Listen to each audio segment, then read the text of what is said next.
Salut tout le monde, j'espère que vous allez bien. J'étais parti pour faire une vidéo très scriptée, très cadrée sur ce qui me passionne depuis ces dernières semaines. Vous l'avez compris, je parle évidemment de la politique et du second tour des élections législatives 2024 qui vont se produire dimanche, ce soir, période de silence électoral qui va arriver et on ne pourra plus en parler.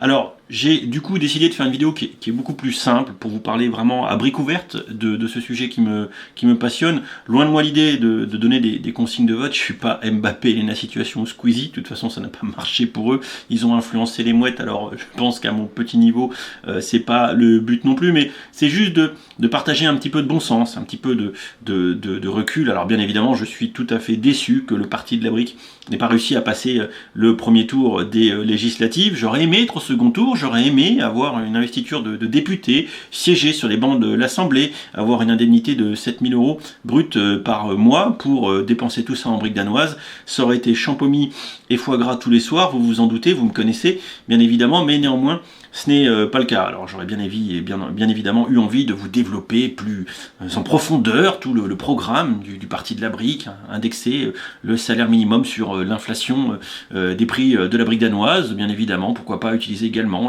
les chèques restaurants directement dans les Lego Stores. J'aurais voulu lutter contre le racisme et la violence de toute façon que ce soit, de quelque sorte que ce soit d'ailleurs, et vous dire qu'on ne juge pas une brique à son sticker, une brique à sa couleur ou une brique à sa tempographie, que ça ne se fait pas, et que malheureusement on constate ces dernières semaines, ces derniers jours, une libération de la parole violente, de la parole raciste, que c'est tout à fait inacceptable, et ça, que ça soit de tous les extrêmes confondus, parce que oui, il y a des violences des deux côtés, il ne faut pas se voiler la brique, il y a vraiment des choses pas terribles qui se passent en ce moment, et on voit encore une libération de certains comportements qu'on ne préférerait pas voir, bien évidemment.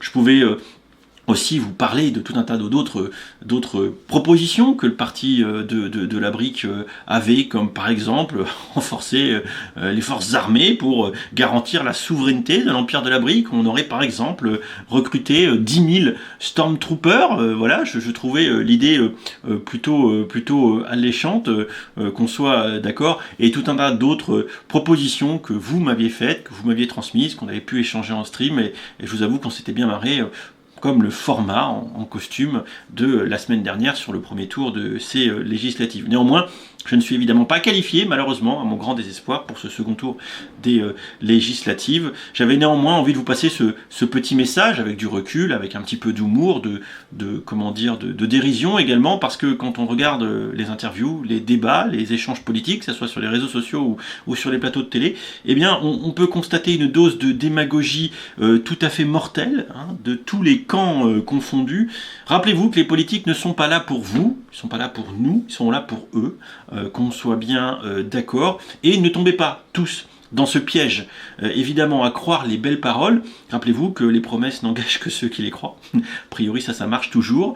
Et que, au regard de certains débats qu'on a pu voir, notamment dans les télévisions, les journaux locaux, eh bien, on a quand même des masterclass. Je peux évidemment citer quelques exemples, que ce soit de la brique insoumise, et surtout récemment du rembriquement national, où il y a quand même eu quelques candidats vraiment gratiné, et je ne peux que vous encourager, et ça c'est un conseil vraiment de bon sens, un petit peu comme quand il ne faut pas précommander les Legos, ça vous le savez, c'est le mal, il ne faut pas précommander, eh bien votez à l'aveugle, votez au feeling, ou votez pour la tête d'affiche, par exemple Dark Vador, pour le rembriquement de la brique, eh bien vous votez pas pour Dark Vador, non, vous votez pour les Stormtroopers de l'Empire qui composent le parti du rembriquement national, et pas uniquement pour Dark Vador, et c'est bel et bien le petit Stormtrooper qui lui siégera sur les bancs de l'Assemblée pour vous représenter, pour représenter votre circonscription, et il serait dommage, évidemment, de voter pour un Stormtrooper qui ne sait pas ligner de mots et qui ne vous défendra pas, qui sera simplement là pour être aux ordres de Dark Vador. Encore une fois ici,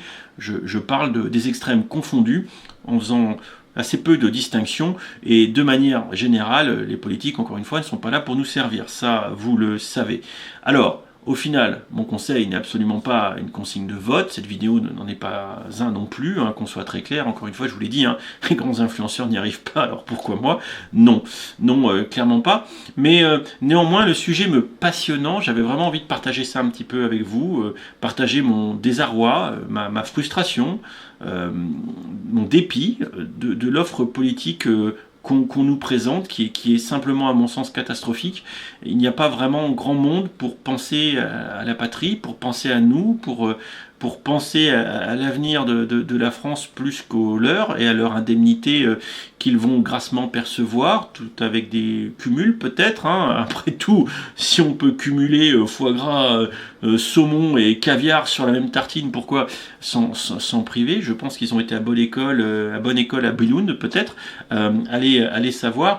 Et encore une fois, je ne peux que vous encourager à la plus grande des vigilances, à ne pas juger évidemment un programme politique comme vous pourriez juger une boîte d'un set d'une brique danoise, et que par exemple on vous vendrait un set UCS à 10 000 pièces et qu'une fois que vous avez ouvert les sachets, il n'y a plus que 10 pièces. Je pense que vous seriez assez frustré s'il s'agissait ici d'un set de briques. Mais en politique, c'est un petit peu pareil. Tous les partis nous promettent des sets UCS à 10 000 pièces pour 100 euros.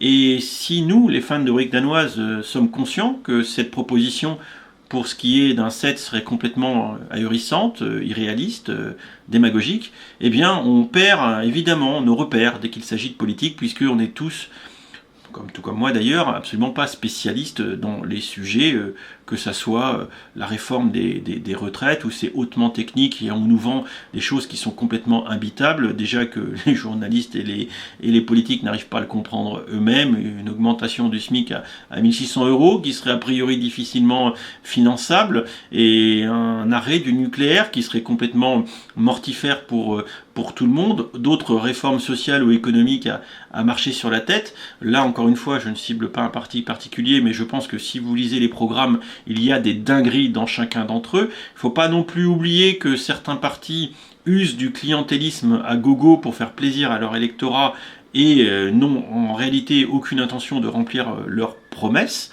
Qu'on soit bien d'accord, une fois élu, ça sera la guéguerre et ça sera chacun pour sa gueule. On le sait bien, on n'aura pas vraiment de surprise de ce point de vue-là. Encore une fois, ce débat politique de ces dernières semaines m'afflige hautement, voilà, mais également me passionne parce qu'on entend tellement de dingueries au final que moi je peux pas m'empêcher de tenir le soir mon téléphone comme ça sur Twitter et de dire mais putain c'est pas possible. Comme par exemple, assez récemment, on a, a priori, ces derniers jours, la Miss Tondelier de l'Europe Écologie Les Verts qui deviendrait une star montante de la politique en France. Pourquoi pas sauf que, en écoutant ces différentes prises de position, au final, elle peut dire du vrai comme elle peut dire du faux. Et elle dit autant de conneries que tous les autres politiques. Donc en fait non, il n'y a pas de différence, il n'y a pas plus de stars montantes de ce côté-là que de l'autre côté.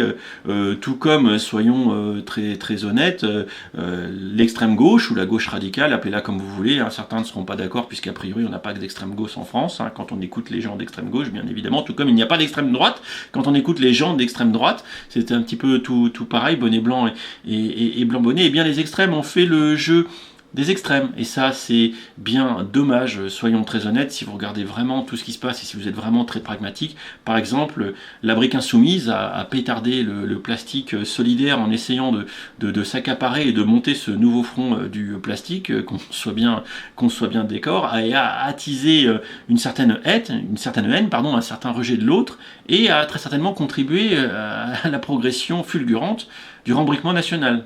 Et la seule chose qui nous sauve maintenant, c'est un certain regroupement des forces de gauche, du centre, et également, ce qui nous sauve le plus, évidemment, c'est le visage à découvert de certains candidats du rembriquement national qui se tirent, bien heureusement, de sacrées balles dans le pied pour essayer, peut-être dans une certaine mesure, de faire comprendre aux gens que non, il faut éviter les extrêmes. Parce que même si les propositions, les programmes, les paroles, les prises de position peuvent être très alléchantes, je pense que les extrêmes ne sont jamais une solution. Jamais. Et que, à ce titre, il faut que tout un chacun, nous puissions voter dimanche pour une solution qui soit la plus rationnelle possible, qui ne bloque le pays le moins possible et qui nous ne positionne pas, aussi bien en politique intérieure qu'en politique internationale, dans une situation très inconfortable dans laquelle on passerait pour des gros cons et qu'en plus on y perdrait. Voilà. Et c'est ce qui risque de se passer si certains extrêmes arrivent au pouvoir, et malheureusement, tel que je le perçois, avec mes 150 ans d'expérience en politique. Je suis désormais non seulement économiste, docteur en droit et ancien élève de l'ENA et de sciences politiques, bien évidemment. Voilà, je perçois que la seule issue favorable qui pourrait nous être trouvée, c'est 3 blocs de taille à peu près équivalente qui entraîneraient un blocage assez conséquent de l'Assemblée nationale, mais mieux vaut qu'il ne fasse rien plutôt que de prendre des décisions complètement irréalistes. Alors je sais bien évidemment que certains d'entre vous ne seront pas d'accord avec moi, que vous prêcherez pour votre paroisse, qu'il ne faut pas essayer de convaincre un fan invétéré de Lego que le Playmobil c'est mieux, ou que le Lepin c'est mieux, chacun ses paroisses et je les respecte. Et bien évidemment, contrairement à ce qu'on voit dans le débat public, je ne stigmatiserai pas quelqu'un qui voterait pour le rembriquement national ou quelqu'un qui voterait pour la brique insoumise, mais permettez-moi de vous dire quand même que si vous votez pour les extrêmes, eh bien vous faites une connerie, parce que généralement, ces partis-là font plus preuve de clientélisme que de réalité économique ou politique ou sociale ou ce que vous voulez. Voilà, je vous en prendrai pour exemple. Par exemple, aujourd'hui, c'est récent, les dirigeants politiques de la gauche qui se félicitent de la victoire du Parti travailliste anglais aux élections, sauf que le Parti travailliste anglais, c'est au bas mot au moins le centre français, voire au niveau de la droite.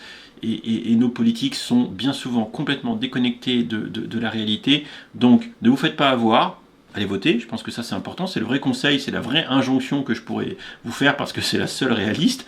Et derrière, regardez les petits cartons, lisez les étiquettes et regardez un petit peu ce qui se passe et votez pour vous, après tout, et puis en essayant un petit peu de vous soucier de votre voisin parce que je pense que quoi qu'il arrive, ça va piquer.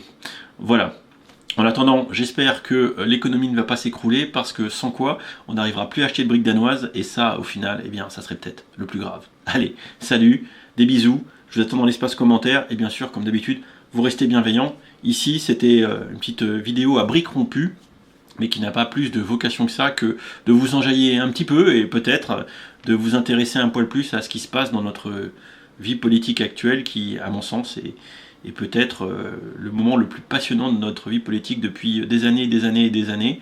Et je pense qu'y participer me semble être le minimum des choses, puisqu'après tout, ça nous concerne tous concernés. Et en rang 1, on n'est pas concerné par la politique. Voilà, au 10e rang, ça va tous nous impacter d'une façon ou d'une autre.